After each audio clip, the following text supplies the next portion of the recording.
여러분, 제 이야기 좀 들어보세요. 너무 어이가 없고 황망하여 이렇게 하소연을 해봅니다. 저는 62세 황명자라고 합니다. 나름 기품 있는 가문에서 자랐어요. 제겐 아들이라곤 하나가 있는데 제 입으로 이런 말 하기 뭐하지만 우리 아들 굉장히 훈남이고 공부도 잘해서 스탠포드대에 우수한 성적으로 졸업을 했고요. 다정하고 사람들 잘 챙기는 제가 봐도 아주 멋진 아이예요. 우리 집에 자부심이고 자랑거리인 내 아들이 일생일대의 최악의 실수를 하고 있어서 하루하루 피눈물을 흘리며 살고 있답니다. 때는 우리 아이가 고등학교 때였어요. 갑자기 관심도 없던 연극부에 든다고 하길래 뭐 고등학교 때 좋은 경험을 하려고 그러나 보다 싶었는데 어느 날부터인가 학교 선생님 이야기를 그렇게나 하더라고요. 엄마, 우리 학교 선생님 정말 똑똑한 것 같아. 어떻게 그런 생각을 하시지? 엄마 연극부 선생님하고 주말마다 대본 연습하러 가기로 했어. 나 찾지 마. 이러면서 계속 실실대고 굉장히 행복해 보이더군요. 처음에는 뭐 그냥 두다가 공부보다 연기에 더 힘을 쏟는 것 같아서 한마디 해야겠다고 생각했습니다. 준혁아, 너 고등학생이잖아. 내가 연기 쪽으로 나갈 것도 아니고 연극부에 쏟는 시간이 너무 과한 것 같은데 어떻게 생각하니? 이렇게 우아하게 타일리듯 얘기를 했죠. 그러자 이 녀석이 엄마, 내가 그렇다고 아직까지 성적이 떨어진 게 아니잖아. 알아서 잘할 테니까 신경 끄세요. 한 번도 나한테 반항을 한 적도 없는 아이인데 별거 아닌 일로 이렇게까지 이야기할 일인지 뭔가 심상치 않다고 생각이 들어 사람을 시켜서 뒤에서 조용히 알아봤습니다. 그런데 뒷조사한 이야기는 실로 충격적이었습니다. 아들이 항상 자주 얘기하던 그 연극부 선생님과 사랑에 빠졌더군요. 주말에 대본 연습을 하면서 사랑을 싹 키워갔던 거고요. 게다가 더 어이없는 게 뭔지 아세요? 그 여교사 우리 아이랑 24살 차이 나는 애가 셋이나 있는 유부녀라고요. 우리 아들은 아직 나이가 어린 미성년자라 철이 없다 치지만 나이 먹을 만큼 먹고 우리 아들 나이만한 자식도 있는 사람이 그러면 안 되는 거 아닌가요? 도저히 참을 수가 없었습니다. 직접 나서기로 했어요. 그 여교사를 만나기로 했죠. 카페에 약속을 잡고 만나기로 했습니다. 선생님, 안녕하세요. 제가 오시라고 한 건 다름이 아니라 네, 알고 있어요. 짐작했습니다. 일단 어머니께 죄송하다는 말씀드립니다. 아, 예상하셨다고요? 그런 말하기가 쉽겠군요. 단도직입적으로 말하겠습니다. 우리 아들하고 만나지 마세요. 어머니, 어떻게 들리실지 모르겠지만 그리고 사회적으로 지탄받을 일인 것도 알고 있지만 저희는 사랑하고 있어요. 선생님 말이 된다고 생각하세요? 선생님과 미성년자 제자가 사랑을 한다고요? 이거는 지탄 정도도 아니라 철창행이라고요. 다른 말 듣고 싶지 않습니다. 우리 준혁이 대학도 가야 하고 앞날이 구만리입니다.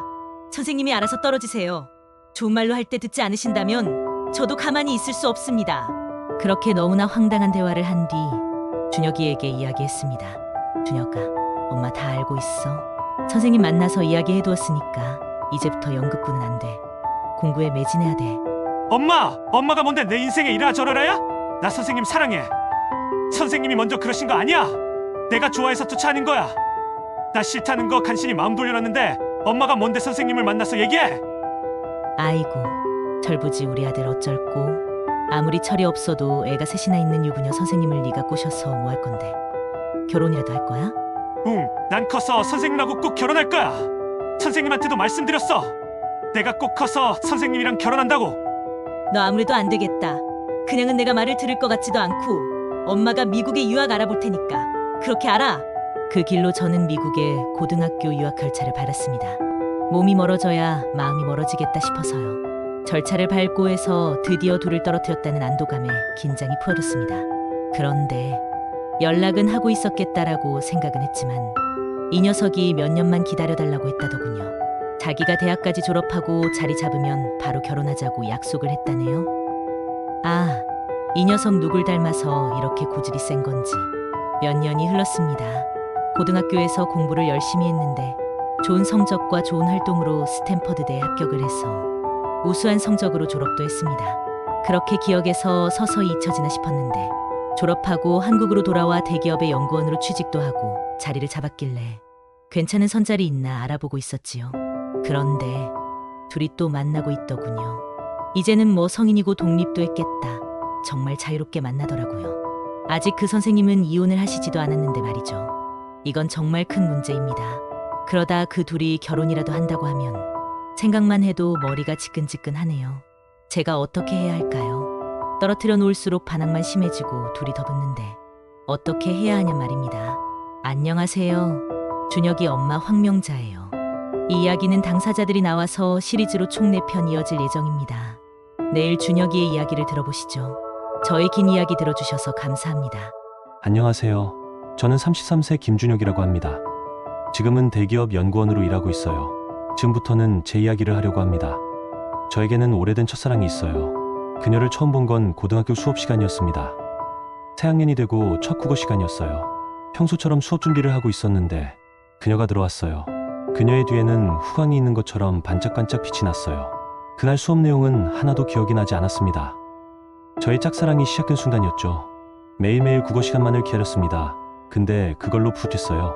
질문을 핑계로 교무실에 쉬는 시간마다 가서 대화를 나누었고, 그러다가 연극관 담당 선생님이시라는 것을 알게 되었죠. 연극의 연자에도 관심이 없던 제가 연극관에 들어가서 최선을 다해 연기를 했고, 그러다 보니 주인공도 맡게 되어 그녀와의 저점을 넓혀가기 시작했습니다. 몇 개월이 지난 후 저는 그녀에게 고백을 했어요. 선생님, 눈치채셨는지 모르겠지만 저 선생님을 좋아하고 있어요. 그러 선생님께서는 그렇게 얘기하셨죠. 고마워. 그런데 너는 학생이고 나는 선생님인 거 알지? 까불지 말고 열심히 연습이나 하자. 그러나 그 고백 이후 선생님도 저를 의식하신다는 게 느껴졌습니다. 연습하다 힘들어서 잠시 졸고 있으면 몰래 다가와 담요를 덮어주기도 하시고, 배고파하면 초코바를 가져다 주신다던가 세심하게 저를 챙겨주셨어요. 저는 수시로 고백했어요. 선생님, 저는 선생님이 그냥 좋은 정도가 아니라 정말 사랑해요. 선생님, 저랑 데이트하실래요? 우리 맛있는 거 먹으러 갈래요? 주인공의 사랑을 거절당하는 감정 연기는 어떻게 해야 하는 거예요? 등등. 저는 10번 찍어서 안 넘어가는 나무는 없다고 믿어요. 그렇게 시간이 지나고 드디어 선생님, 저랑 주말에 대본 연습해요. 그럴까? 알겠어. 담백한 말이었지만 저에게는 고백을 받아준 정도의 기쁨이었어요. 그렇게 주말마다 만나면서 대본을 핑계로 데이트를 했습니다. 물론 선생님도 확답을 하면서 받아줄 수는 없었겠죠. 저도 이해합니다. 선생님은 남편도 있으시고 그 사이에서 아이가 셋이나 있으시죠. 그리고 그중 둘째는 저랑 같은 나이니까요. 그래도 뭐 사랑은 그런 게 중요한가요? 저는 그냥 좋았습니다. 제 또래 다른 여자애들이 저에게 고백을 해도 한 귀로 듣고 한 귀로 흘렸어요. 저는 한 사람밖에 안 보이거든요. 저는 선생님께 약속도 했어요. 선생님과 언젠간 꼭 결혼하겠다고요. 그저 웃었지만 딱히 거절하지도 않으셨어요. 그러던 어느 날이었어요. 엄마가 선생님을 불러냈었던 것 같아요. 그리고 저에겐 공부에 집중하라며 연극부를 그만두라고 했죠. 엄마한테 반항을 해본 적은 없지만 그날 너무 화가 났습니다. 내 여자에게 뭐라고 하는 엄마가 미웠어요. 준혁아, 엄마 다 알고 있어. 선생님 만나서 이야기해 두었으니까 이제부터 연극부는 안 돼. 공부에 매진해야 돼. 엄마가 뭔데 내 인생에 이라 저러라야? 나 선생님 사랑해. 선생님이 먼저 그러신 거 아니야. 내가 좋아해서 쫓아낸 거야. 나 싫다는 거 간신히 마음 돌려놨는데 엄마가 뭔데 선생님을 만나서 얘기해? 아이고, 철부지 우리 아들 어쩔고? 아무리 철이 없어도 애가 셋이나 있는 유부녀 선생님을 네가 꼬셔서 뭐 할 건데? 결혼이라도 할 거야? 난 커서 선생님하고 꼭 결혼할 거야. 선생님한테도 말씀드렸어. 내가 꼭 커서 선생님이랑 결혼한다고. 너 아무래도 안 되겠다. 그냥은 내가 말을 들을 것 같지도 않고 엄마가 미국에 유학 알아볼 테니까 그렇게 알아. 그렇게 저는 갑자기 미국 유학을 가게 되었습니다. 너무 갑작스럽기도 하고 그녀와의 행복했던 시간을 뒤로하고 떠나야 한다는 사실이 너무나도 스쳤습니다. 저는 선생님께 약속했어요. 돌아오면 꼭 결혼할 거니까 기다리고 있으라고. 그러려면 저는 자리를 잡아야 했습니다. 공부를 정말 열심히 했어요. 딱히 공부에 다른 게 할 게 없기도 했고요. 중간중간 선생님과 연락을 주고받긴 했지만 만날 수는 없었어요. 그렇게 스탠포드 대학을 우수한 성적으로 졸업하고 한국으로 돌아와 대기업 연구원으로 취직에 성공의 일을 하고 있던 겁니다. 돌아오고 선생님께 연락을 해서 만났어요. 정말 눈물이 났어요. 변함없이 아름다웠고 저는 제 계획대로 하기로 했어요. 선생님, 저랑 결혼해요. 하지만 너도 알잖니? 내 상황을. 제가 책임질게요. 선생님도 저 사랑하시잖아요. 사랑하지. 사랑하고 말고 그동안 오랜 시간 너를 그리워하며 살았어. 그럼 우리 부딪혀 나가요. 그렇게 선생님은 이혼 절차를 밟기 시작하셨고 저는 그녀와의 보금자리를 알아보고 시혼 준비를 하기 시작했어요. 힘든 과정이었습니다. 그녀가 힘들어할 때마다 저는 그녀의 나무가 되어주기로 했어요. 언제든 와서 쉴 수 있고 기댈 수 있도록요. 지난한 과정이 끝나고 드디어 그녀는 자유의 몸이 되었어요. 더 이상 그녀는 학교에 교사로서 다닐 수는 없게 되었죠. 많은 걸 잃었어요. 대신 작가의 길을 가기로 했습니다. 결혼식은 본의 아니게 스몰웨딩을 할 수밖에 없었죠. 우리 둘과 정말 우리를 인정해주는 소수의 사람만이 조촐하게 우리를 축하해 주었죠. 너무나 행복한 일상입니다. 이렇게 삶이 행복할 수 있다니. 물론 선생님과 제자의 관계를 쉽게 벗어나기는 어려워서 제가 지금도 가르침을 많이 받고 있지만 제가 원한 삶입니다. 너무 좋아요. 선생님의 자녀들과도 잘 지내려고 노력 많이 하고 있어요. 그들의 마음의 문도 열 겁니다. 두고 보세요. 제 이야기를 들어주셔서 감사합니다. 평범하지 않지만 사랑하는 사람과 결혼해서 평범한 삶을 살고 있는 저의 이야기예요. 내일은 저희 사랑하는 아내가 이야기를 하려고 합니다. 감사합니다. 안녕하세요. 저는 57세 이숙이라고 합니다. 지금은 글을 쓰는 작가로 활동하고 있어요. 무슨 말부터 해야 할지 사실 좀 떨리네요. 저희 과거 이야기를 하려고 해요. 저는 과거 교사로 활동했습니다. 국어 교사였죠. 그리고 새아이의 엄마이기도 해요. 저는 평범한 엄마였고 교사였습니다. 그러나 그와의 만남 이후에 제 인생은 바뀌게 됩니다. 현재는 여전히 새아이의 엄마지만 24살 연하의 제자였던 그가 저의 남편이 되었습니다. 어떤 일이 있었는지 궁금하신가요? 지금으로부터 10몇 년 전, 그날은 새학기를 맞이해서 수업을 하러 한 교시에 들어갔습니다. 다들 아시다시피 첫 수업은 집중을 못하죠. 막 떠들고 집중을 못하던 와중에 저에게 꽂힌 시선이 느껴졌습니다. 한 학생이 저에게 굉장히 집중을 하며 저를 뚫어지게 쳐다보았습니다. 딱 봐도 모범생처럼 생긴 그 친구는 원래 그런 성격이라고 생각했어요. 그런데 그날 이후 수업이 끝나고 나서 쉬는 시간마다 질문을 한다며 교무실에 찾아왔고 그로 인해 굉장히 가까워졌습니다. 이렇게까지 질문을 많이 하고 궁금증이 많은 친구는 처음이었어요. 그러다가 수업과 관련된 질문이 아닌 사적인 질문도 은근슬쩍 하더군요. 처음에는 말을 돌렸지만 사람인지라 친해지다 보니 마음을 열게 되었어요. 선생님은 어떤 사람 좋아하세요? 선생님이 하신다는 연극반은 저도 들어갈 수 있나요? 어떤 음식 좋아하세요? 그와의 대답이 즐거웠고 쉬지 못하는 쉬는 시간이었지만 정말 그 시간이 기다려졌습니다. 안 된다는 걸 알면서도 말이죠. 그러던 어느 날 정말 그가 연극반에 들어왔더군요. 그야 관심은 없어 보였지만 쭈뼛쭈뼛하면서도 시선은 여전히 저에게 꽂혀 있었죠. 새로 들어왔기 때문에 그에게 설명해 주려 많았습니다. 여전히 질문도 많았고요. 뭐든지 열심히 하는 학생이었어요.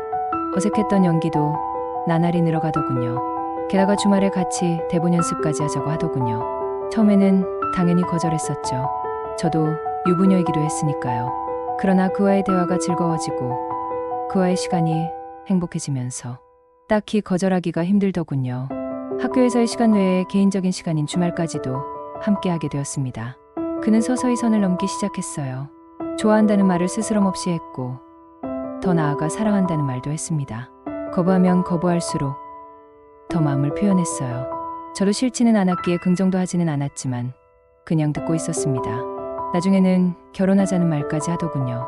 말도 안 되는 소리라고 생각했는데 계속 들으니 세뇌가 되었다고 해야 할까요? 결혼이라는 말이 굉장히 자연스러운 단어가 되었습니다. 머릿속에서는 말도 안 된다는 걸 알면서도 마음은 뜨거워지는 아이러니한 상황. 사실 그렇게 멈췄어야 했어요. 그런데 그러질 못했어요. 급기야는 그의 어머니를 카페에서 만나게 되었습니다. 그 자리가 참 불편했어요. 그러나 그 자리에서도 제 마음을 숨기기는 쉽지 않더군요. 사랑하고 있다는 말을 저도 모르게 뱉어냈습니다. 그의 어머니는 당연하게도 굉장히 화가 많이 나셨더군요. 그로부터 머지않은 어느 날 그는 떠났습니다. 미국으로 유학을 갔어요. 가기 전 그는 저에게 기다려달라고 자리 잡고 결혼할 거라고 약속을 하고 떠나갔습니다. 그의 그 공허한 약속을 저는 믿지 않았습니다. 차라리 잘 되었다고 생각했습니다. 모든 게 제자리로 돌아갈 수 있을 거라고 생각했습니다. 한여름밤의 꿈같이 느껴졌죠. 그러나 그의 빈자리가 너무 컸습니다. 꽉 찼던 그의 자리가 비어짐에 따라 아이러니하게도 그가 더 생각이 났습니다. 어느 날 모르는 번호로 전화가 오더군요. 혹시나 하고 전화를 받아보니 그였습니다.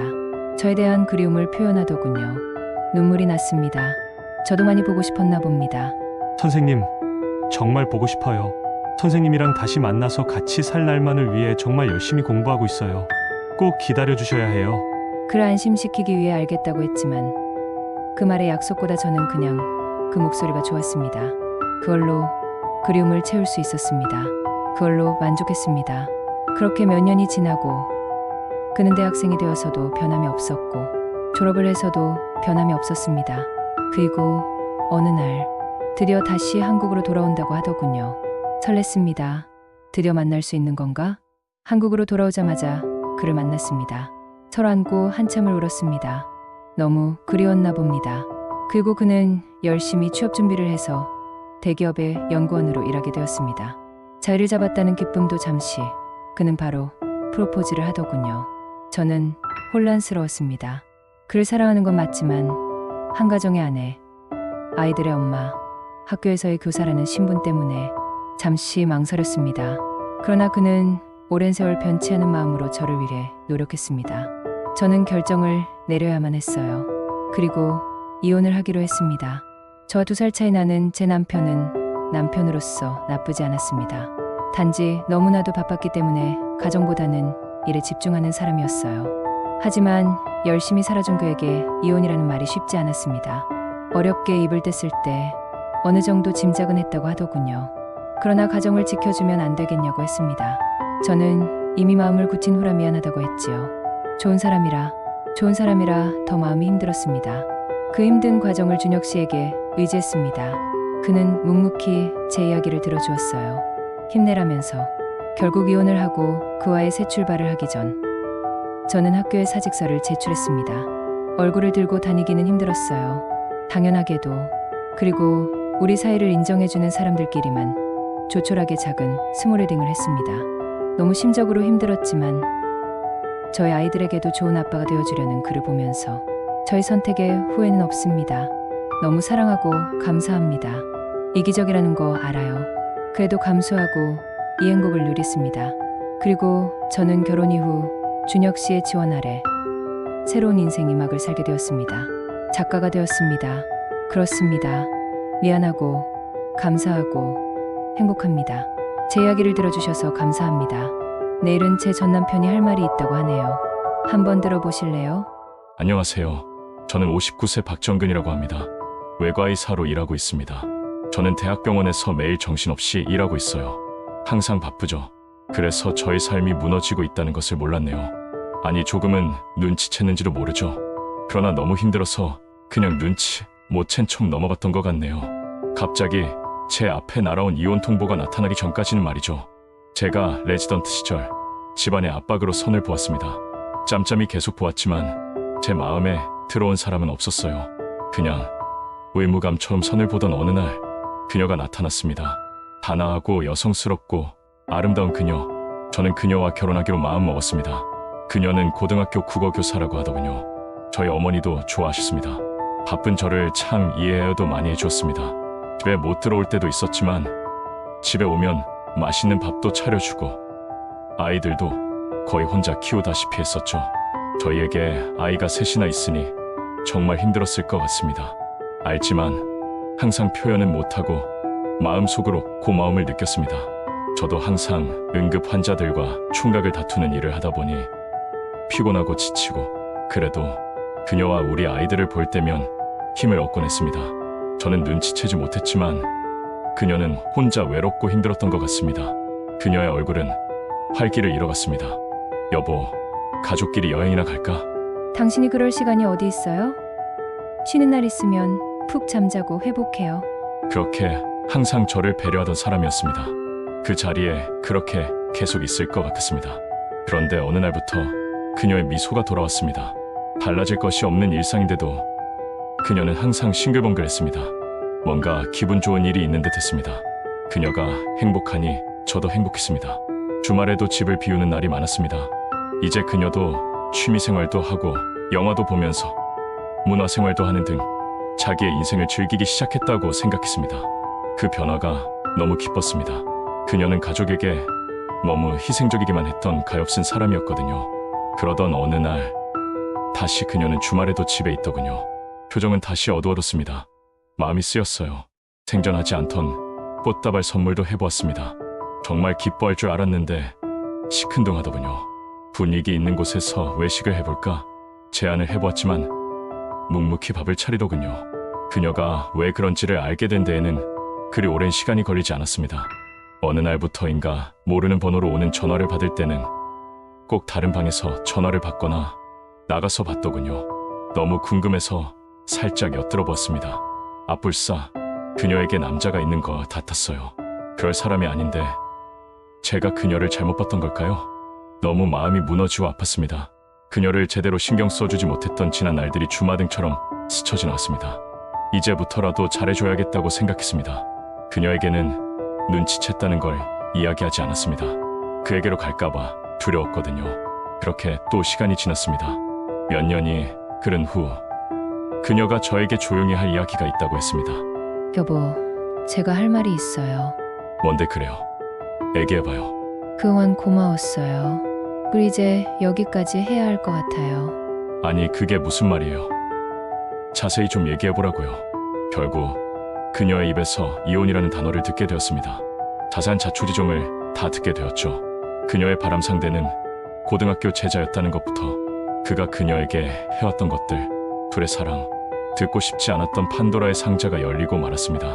저는 황급히 그 판도라의 상자를 닫으려고 애썼습니다. 매일 매달려도 보고 화도 내보고 엄포도 놓았습니다. 그러나 끝이 났네요. 그애요. 다시 되돌릴 수가 없었습니다. 제가 어떻게 해야 할 것 같으세요? 저는 억울합니다. 가족을 위해 열심히 일을 한 거 밖에 없어요. 후회도 됩니다. 왜 더 잘 챙기지 못했을까? 결국 이혼을 당했습니다. 아이들도 저희 곁을 떠났습니다. 적막한 집에 들어가기 싫습니다. 가족들이 너무 보고 싶습니다. 저에게 남은 건 제가 그토록 집중했던 일 하나네요.